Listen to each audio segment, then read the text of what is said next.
তোমরা এই cute craft বোর্ডটা সম্পর্কে অনেকেই জানতে চেয়েছো, অনেকেই কমেন্ট করেছো। সবার কমেন্টের আসলে রিপ্লাই দেওয়া হয়ে ওঠে না, এই জন্য ভাবলাম তোমাদেরকে একটা ভিডিওর মাধ্যমেই বুঝিয়ে দিই।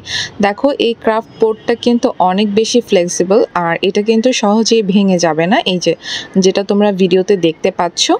আর এটার প্রাইসটা হচ্ছে মোটামুটি রিজনেবল, আবার একটু বেশিও বলা চলে। জিনিস যেটা ভালো, দাম তার একটু বেশি হবে, এটা আমরা সবাই জানি। তার আগে তোমাদের হচ্ছে এটার বেনিফিটসগুলো দেখিয়ে দিচ্ছি।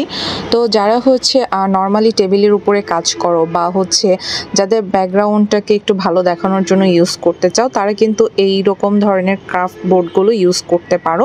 তো যেহেতু আমার টেবিলটা ব্ল্যাক কালার, সো ভালো ফোকাস আসতো না, তো এমন একটা ব্রাইট কালারের ব্যাকগ্রাউন্ড ইউজ করলে ভিডিওর কোয়ালিটিটা আর একটু ভালো আসবে, এই জন্য। আর এটা কিন্তু অনেক বেশি স্ট্রং, যেটা তোমরা ভিডিওতেই দেখতে পাচ্ছ। তোমরা কিন্তু এটাকে ভালোভাবে ওয়াশ করে বারবার ইউজ করতে পারবে, এটা কিন্তু ওয়াশেবলও। আরেকটা ব্যাপার হচ্ছে, বেসিক্যালি এই ক্রাফট বোর্ডটা যেটার জন্য বেশি ব্যবহার করা হয়, এই যে ক্রাফটের যে কোনো জিনিস কাটার জন্য এটা কিন্তু খুবই ভালো।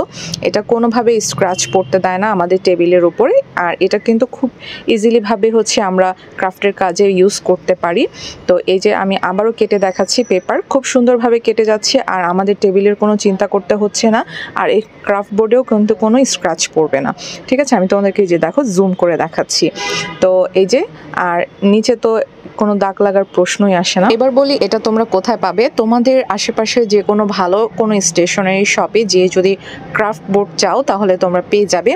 আর এটার মূলত 3টা কালার ছিল, একটা হচ্ছে ব্ল্যাক, একটা পিঙ্ক, আর একটা হচ্ছে একটু সি গ্রিন টাইপের। তো আমার কাছে পিঙ্ক কালারটাই ভালো লেগেছে।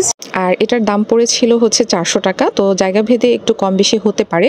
তো এটা বিগ সাইজের ছিল, স্মল সাইজটা তোমরা 300 টাকার মধ্যেই পেয়ে যাবে।